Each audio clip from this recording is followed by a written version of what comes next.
Okay, I was doing a test because for whatever apparent reason, I don't know why. When I go live, no one can see it. So I think it might be showing up now. Not for certain.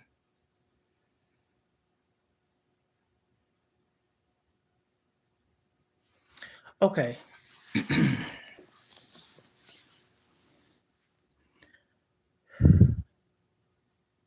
I've been trying to do this for the longest. I don't understand what's going on or not. But let me just start by saying this. And this is, I guess, if you watch the live or see the live after it airs, you can comment. And I hope respectfully. Okay. I'm just going to start talking. You can call me Lisa. Hello, everyone. Welcome. And I'm on this journey. And I want to just start by saying I'm not new to talking. And I'm not for everyone either. So I have had people ask me to continue my journey talking and when am I going to go live. I've also had some people saying negative things. Okay, so I'm going to start like this. I am a 58-year-old. I don't have no shame. I'm transparent. I tell my age and everything. Okay. I'm a 58-year-old mother of 4 grown adult children. I have 5 grandchildren. I'm a widow, a venturous wife. Now I'm saying this, and I probably done said it before. I'm saying this for those that's coming on and don't know me or evidently subscribing to me. So I guess somewhat you could call like a fan or a follower, okay? I'm a Kansas native. I met my kid's father when I was 18. He was in the Army, and I moved. We knew each other almost a year, and we moved together. Fort Riley, Kansas, Big Red One. That's where he was stationed. He's from Florida. He's a Floridian, okay? So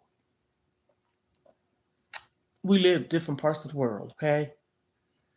When I met him, he had just came back from Korea. He was over there a whole year. I want to say, if not more. I know for certain a year plus. And typically with people, if people don't know about military life, you gotta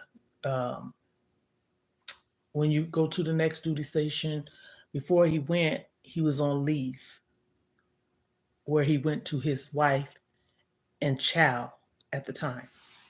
Again, I did not know this man. Okay. So after he went home,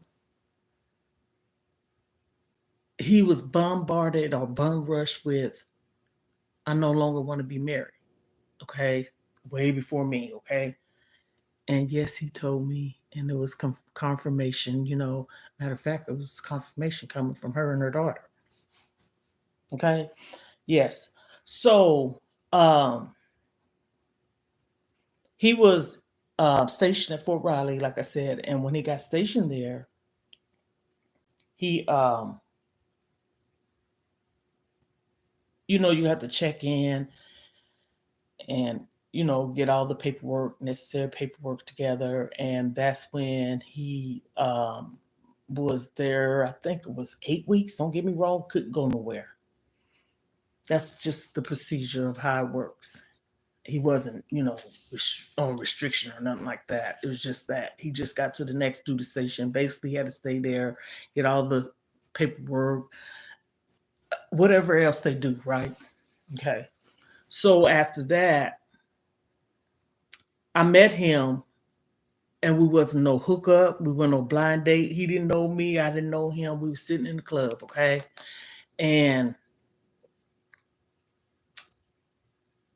I was sitting by a lady that my mom used to babysit for her son and her boyfriend. They was there, so I felt safe because I'm the type of person. If I went somewhere, I didn't like going nowhere by myself or walking in no place by myself. I knew her, so I went in there, sat by her. My cousin was on her way, and her friend. I knew her friend too. Just so happened when they got there, it was my cousin, her boyfriend, her friend, and her man, and my kid's father was with them too. They was all in the same duty station. I mean, Derek's, you know what I'm trying to say. And so he sat by me, spoke. I spoke.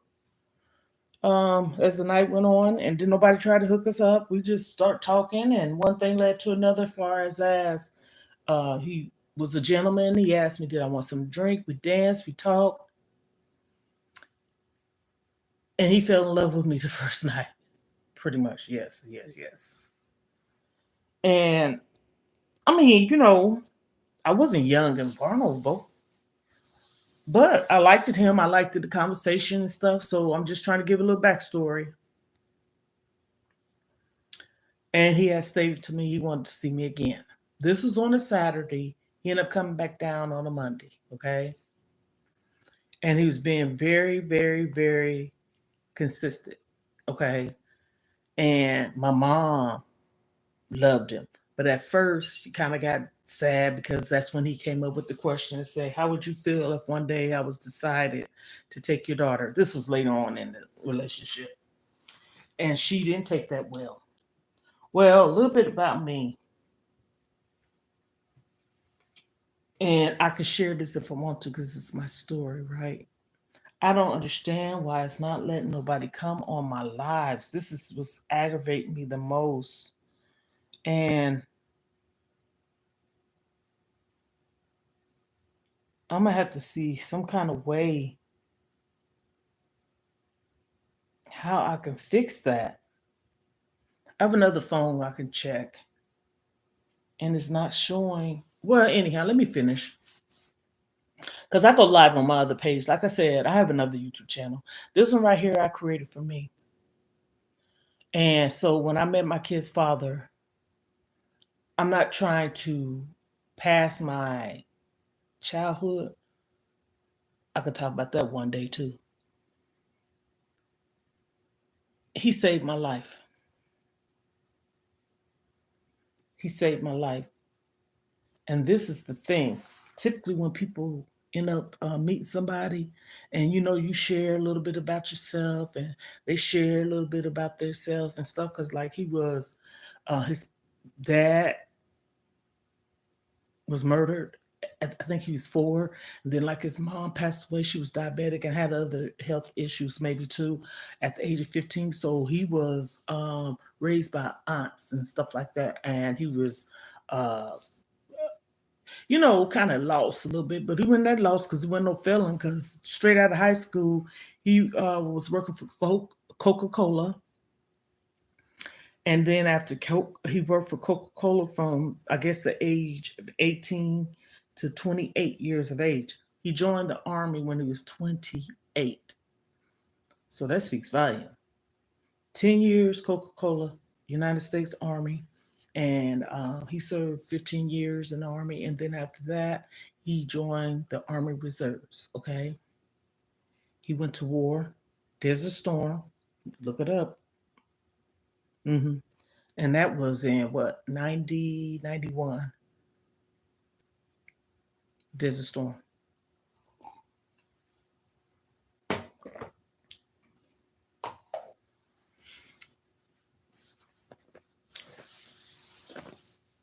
I was a young mom at the age of 19. And one would probably say, "Oh, you didn't." I wasn't married. That was my choice because he asked me plenty of times. And I didn't want, this might sound stupid, but hey, young mind, huh? I didn't want to just be married because I had a baby. Yes, I had sex, unprotected sex, I knew right from wrong. I knew if you had sex, you can get a disease or a baby. And but when I found out I was pregnant, he had been asked me, you know, would I marry him? And I was like, I'm not ready for marriage. Okay. So about a year and a couple of months into our relationship. So my son was born November the 9th, 1985. And he was a month and 5 days old when we got married, December the 14th, 1985. We would have been married 39 years this year, the 14th of December. I hope people is not going to say, what's wrong with her? I'm trying to get my bearings together because a lot of it is an emotional thing. So he left and went to Germany and was more than a month. I know that to be a fact because my birthday's January 30th. So, like maybe 2 weeks after we got married, he left and he didn't come back until like February or so. Because, like I said, my birthday's January 30th. And I had newlywed blues, baby blues, just all over the place. But that was a normal thing. Hey, I just got married, just had a baby. So I was the youngest of everyone because my kid's father was older than I was. And everybody looked up to me and took care of me and welcomed me into their home. This one lady I knew, she let me stay. She would come and get me and I would stay with her. And then she'd take me home. I stayed the weekend and she'd come and get me. That way I won't be by myself because at the time we wasn't living on military base. They lived in housing. We lived off post housing, military housing. And so I ended up moving to military housing 4 years after we had been together because we ended up going to Germany. We was over there 4 years. While we was over there in Stuttgart, Germany, that's when he went to the Gulf War. Oh goodness. And again, despite me having a spouse in both places, I didn't feel alone. I felt alone and, sad because of what he had to do, but hey, he had to fight for his country. And so I had a lot of friends then. I mean, a lot. So that part of my life is okay. Here we go again, support. And I'm a supporter too. I don't think that people should just support me and help me. No, it's it's a give and take thing. So it's supposed to be, anyways. Had a good life. He helped me escape my abuser and my attacker, and that's why I say I can talk about that another day. My kid's father helped me. My youngest daughter now, she's 33, and she says this to me,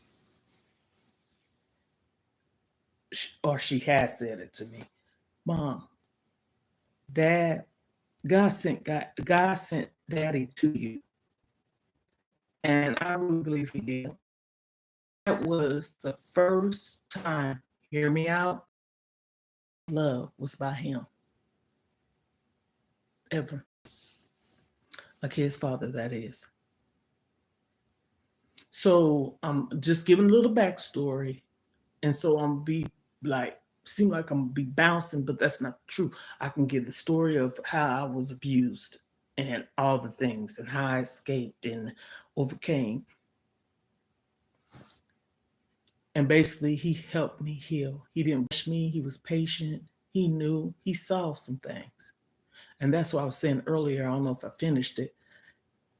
It wasn't that I told him anything. It was things he saw too. Yeah. So what I'm going through now, I miss him. I'm a widow.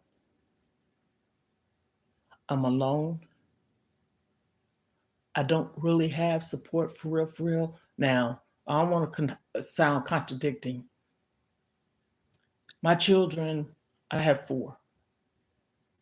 And out of the four, I can honestly say anywhere from three out of four, and that can go in a different way.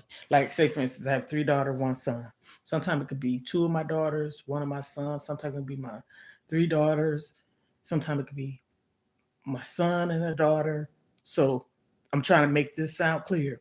They all live in different parts of the world, different states, okay? So that's another thing.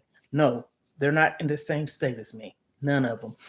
And I was supposed to have been moved this year.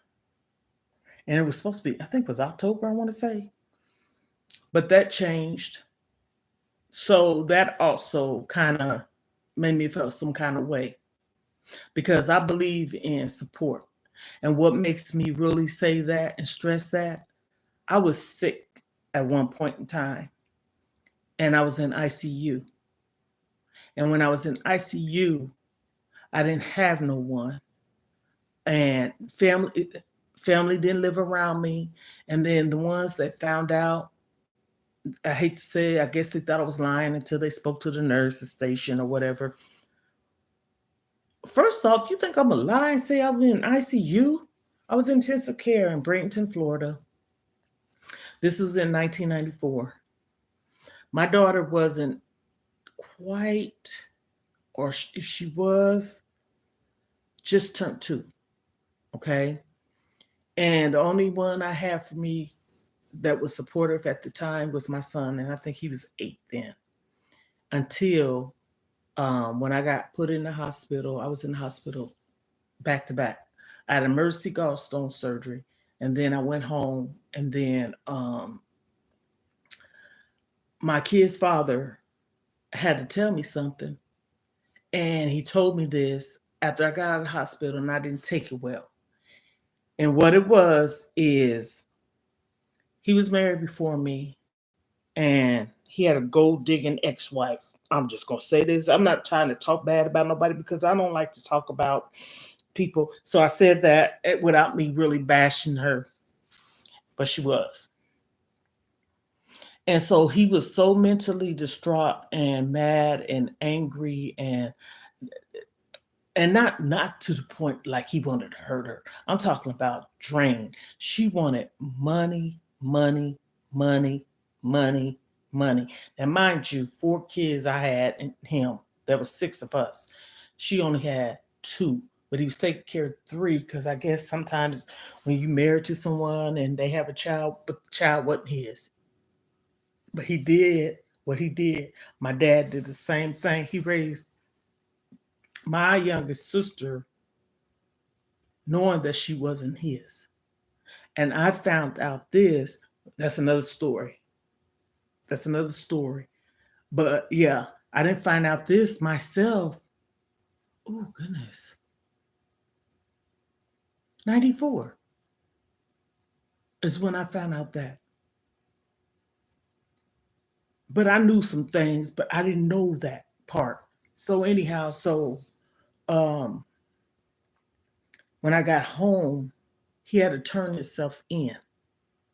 And that's because he owed $1,100 or $1,000 in back child support. And how can you squeeze blood out of a turnip and you don't really have it to give? And I'm saying that what I'm saying that is you have another family. We living in Florida. We was living in a nice apartment when we first got there, but we ended up having to downsize to a duplex. It was still nice though. But the apartment was more spacious, but both of them was nice, you know, a roof over your head, your kid's head, your head. We ain't in the streets. We're not homeless. So that was a blessing there. And that was one of the reasons I ended up finding out later on in life why he moved away from his hometown. Picture this: you have a house built up from the ground. No one on that street, dirt roads and everything. This is back then when he was young,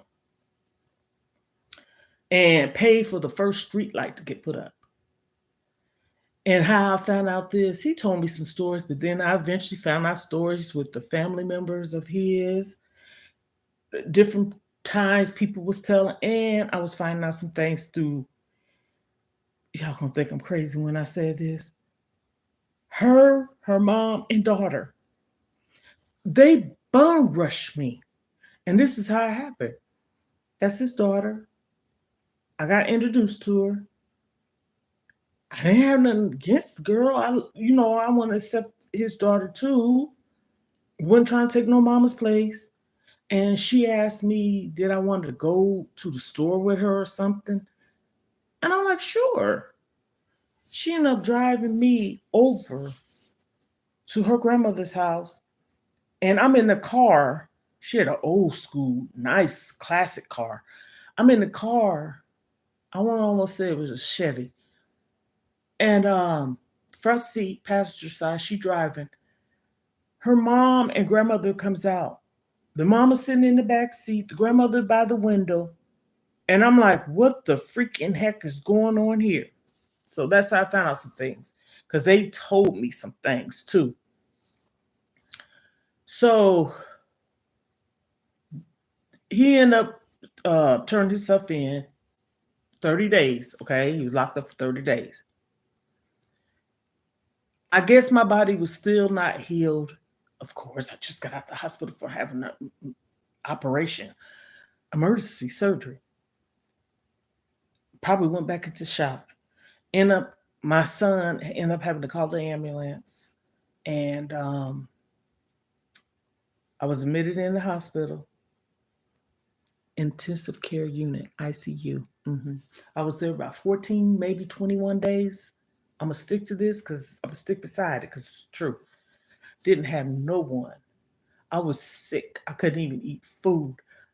I have earled so much from the surgery that I had, the situation that caused me to have surgery.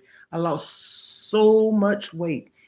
It threw my whole body off until when I was in the hospital having the first surgery, the nurse come in there and she asked me, she said, have you ever been tested for your thyroids? And I'm like, I didn't know what that was at this time. Hell, I was what? Ooh, 27, I want to say. I ain't never heard of that. So she said that, and still wasn't nothing said at the point in time.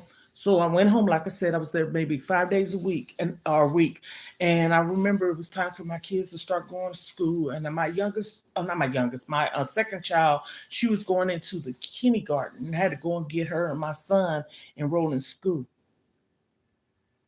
And when I tell you, I didn't have no energy, none. I sat there and was crying, filling out those papers. I was so weak. I ended up having to go home. When I went home, maybe my body went into a panic mode, shock or whatever, and my chest and heart and stuff start feeling funny.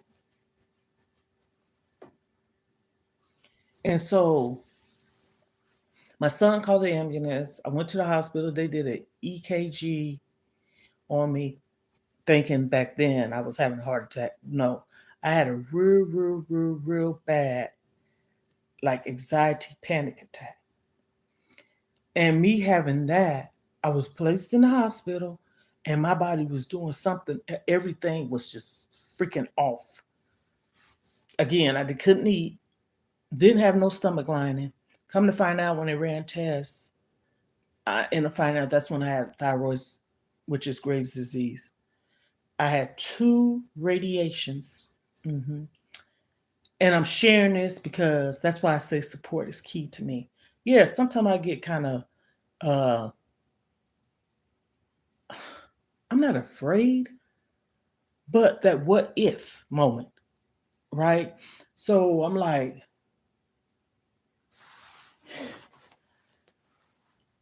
People got to understand, maybe some don't care. Family means a lot to me. I love my family. Despite how somebody treat me, I still love them. I could pull back and everything, but I still love them. But when I tell you, I raised my brother, someone killed him. I raised my youngest sisters, because two younger than me. And I helped my oldest sister when she had addictions, okay? I took care of my mom when she was sick. And despite how I was treated as a child, I could have not liked my oldest sister, and I could have not, just being honest, not like my mom. But I love my mom. I love my sister. Okay. Everyone would tell this, if any of my sisters, we could get on like a show or news, they say the same thing I'm saying. I started babysitting at the age of 10. My sister had to have been 11. And we used to go over our aunt's house, which is my dad's oldest brother's home and his wife's house. She used to go to yard sales. She used to go to like singing conventions and church meetings and things like that. So we would go over to the house and babysit our younger cousin. Fast forward at the age, had to been young, but I'm going to say 14. I was raising my siblings. My dad would take me to school. Out of all my siblings, I went to, I don't want to say it like this, but I'm going to just say it. I was the only one that went to a school, a regular school. And I say that because one of my sisters, she was having problems with learning. So she had to go in a special class, but that's still regular school. So I'm not judging. My oldest sister had behavioral problems, so she had to go to a school because she had real bad anger issues back then. My oldest sister, and then my other sister, she kind of like had to go to a special place because of how she was. She was being a little promiscuous, as I should say. So I went to a regular school. Those are regular too, if you want to call it, but I'm just saying it like I said, and like I said, no judgment. I worked with disabled, handicapped, people say retarded, but I don't like saying those words, kids. Back then, that we had the summer jobs called CETA. And me and my sister, we started off working in uh, a church daycare. Okay. And we would work like 3 or 4 hours after school. And then summertime come, we would work Monday through Friday, and I want to say 8 to 2. And it's a place called KNI, Kansas Neurological Institution. Like I said, I'm a Kansas native. I take things that I do really, really to heart. That's why I tell people I know a lot. I don't know everything.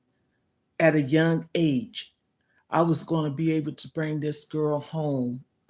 She was a handicap, and I remember her name.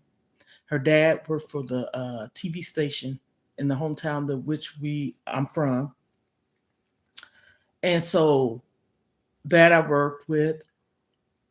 I worked in several daycares, several, and I even was a licensed daycare provider in Germany because I got my license and through the military. It wasn't like you just go and take a sip of that. No, you had to go to classes, and I got a certificate too for that, United States Army, because I finished the class and courses. Back then, it used to be children and adult CPR. Now it's infant, children, and adults. And now I'm registered, meaning the state I live in, because there's a difference between registered and license. Okay. I'm registered through the state for affordable or low income or income based childcare, or I don't care. You can have a good job, but it's still based on your income of what the state will pay for you. Only thing you have to do is pay a sliding fee. I've done that. That's the only way I would do childcare because I done been screwed around on money, big money, $300 and $400 pays and all this stuff. And I said, I won't do that no more. Now the military I had to worry about because Uncle Sam don't play. Only thing I had to do is have their wages garnished. Uncle Sam didn't play, and so, but so I'm just giving backstories about me, and so I take a lot of things to heart. I work with, of course, I said daycares, childcare. I was a personal care aide. I don't work in warehouses, but I'm talking about in the field of people and children and stuff like that. The passion. I worked in I was a personal care aide, that's what I'm trying to say. PCA worker, call it that too. And I would do chores for people that needed help. And it didn't necessarily mean that they were sick. Like one lady, she had operation on her shoulder and she needed help, so she hired an agency for someone to come in and do some light work for her. And so I would go and maybe do a load of laundry, uh, dust, vacuum, that type of thing, and run errands, maybe go to the store and get something that they need. And I get paid gas mileage. So I put the beginning and then the ending, going, coming, and I get paid for that too. So I took interest in wanting to be more than just a personal care aide. That's when I ended up helping a hospice nurse, and the man that was sick, he was at home, his home, rich, wealthy man, didn't have a family or nothing. He had around the clock care, and the lady I would work with in the daytime, because she did 12 hours and then somebody else come at night, but I was daytime, so I worked with her. She was a licensed practice nurse. They don't call them that no more, I don't think. Certified med techs and all that. So anyhow, um, me and her would talk. She was real, I was interested in what she was doing, and she shared with me. And so one day it was just me and the hospice nurse there, and she needed help. And I went in there and helped her, the hospice nurse that is. And the licensed practice nurse wasn't there at the time. And so she wanted me to help her or assist her. And I did that. And I asked her a question. And I asked her, I said, you know what? I want to know how I can become a certified nurse's assistant. She told me. She took the time to explain to me. And the place I worked for, um, I went in there, brought it to their attention, and I had to take a test and all the things, okay? And became a certified nurse's assistant. So when I talk, I try to be careful of what I say because I'm a very respectful person. Oh, I have it in me to talk back and let somebody know because I don't have no problem with speaking my piece. But I'm sharing my life and my story. This is just a little backstory of me. Because sometimes people probably say, "Well, wonder where she came from. What part of the world? What was her life like?" Type of thing. I'm very wise, okay? So I'm sitting up here saying to myself, I'm glad I have all this stuff. So we fast forward, like I said, backstories. My oldest sister now is in her last stages. See, this is the first time I ever said this, but I see it for what it is, and I know for what it is. And like I said, people got to realize when you work with patients that are terminally ill or sick, you see a lot. Okay. Yes, God has the final say. And I pray over that. I pray with my sister. I read to my sister. Tell her to get peace in her mind, the worration, the unknown. And then me seeing her visually the way she is, that's what breaks my heart. I'll be okay somewhat talking, but seeing her actual condition, like the body and what she's going through and hearing from her, That's when my sadness set in. Okay, so she's in her last stages. How I know she knows it too is there's nothing else they can do. And my sister was at home and they take her to the hospital. When she go to the hospital, there's nothing they would do. They basically just monitoring her. My niece got tricked into they told my niece, I was on the phone, that they was going to take my sister to a hospital. Instead, they took her to to the hospital, and my sister dozed off, went to sleep, woke up with a purple bracelet on her arm. Okay? That is for if her heart stopped, they're not going to resuscitate her. I don't give no two pennies. I was about to say a cuss word. That don't sound right to me. My niece and I was talking, and I had just told her, I said, I'm proud of you. You're doing a good job. And her too. She's a certified nurse's assistant. So she was doing that type of care. So she's her mom's caretaker. And they tricked her into saying, while I was on the phone, they was gonna take her to a hospital. Instead, they took her to a regular hospital. I'm trying to make it sound clear. And she woke up, she had a purple bracelet, and she called her daughter and she said, What is this? What is this? Whatever. And she said they came in there and told her what it was. My niece lost it. I didn't on the phone, but I did once I got out. Okay. See, I try to be strong. And I I can be strong. See, like me talking about this is helping me. Okay.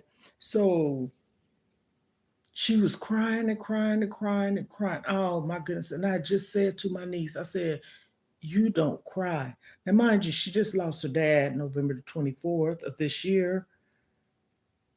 And now she's going through this with her mom by herself.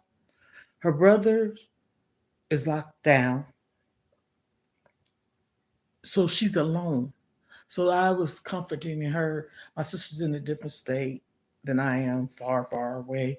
And so, again, like I said, I have two sisters that live in the state that I live in, and this is not being messy. And I said this to them. Anybody watch this video after this and make it make sense. How is it that we can all talk and laugh and cry and, ask questions and talk about this, that, and the third? This is something we should have been doing. It shouldn't take for a loved one to be almost gone or terminally ill or just sick or just going through something for someone to want to come together. That don't make sense to me. I don't care what nobody said. That's why I said I had to come on here and do this, because if anybody really take the time to pay attention to my video, you'll get the concept of why I'm going through what I'm going through. I'm going through so much alone. And I don't need nobody to say, you know what? This is the thing. People can say, honey, keep praying. You're not by yourself, or uh, keep the faith, believe. I do. But we are human, aren't we?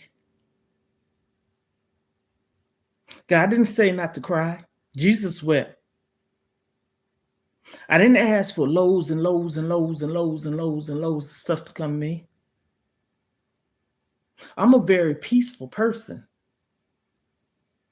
You don't hear nothing now, and this is just not for the video. I can turn my TV off, read, do what I need to do, because when I get off here, this is Reset Sunday. I want to do something to, something, okay? And so me seeing my sister like that just really tears me apart. And hearing and knowing certain things myself.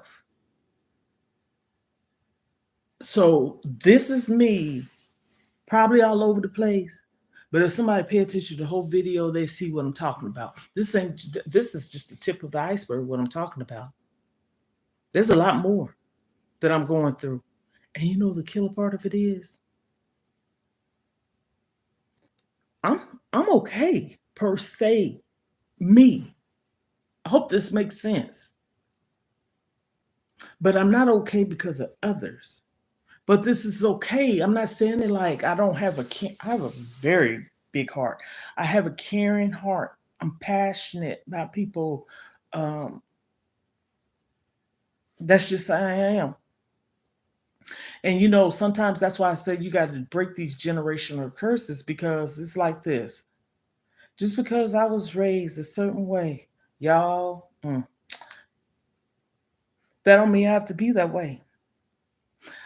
Honestly, if you read between the line, I should have been the most not like type of person, liking no one, had that bitter heart, angry, mad, pissed, just can't stand the sight of certain people. But that ain't how God wanted me to be. So I'm gonna conclude this live. I'm gonna leave this here. I'm gonna get off of here. I'm gonna come back. I don't know. I'm gonna have to figure out what these lives is like and how I'm gonna make it public. Because when I go live, it says public, but when I go off live, it says private, and I have to unlock it. So I hope everyone have a blessed Sunday, a very, very, very happy New Year's, a safe one. Be mindful, don't drink and drive, and I'm out.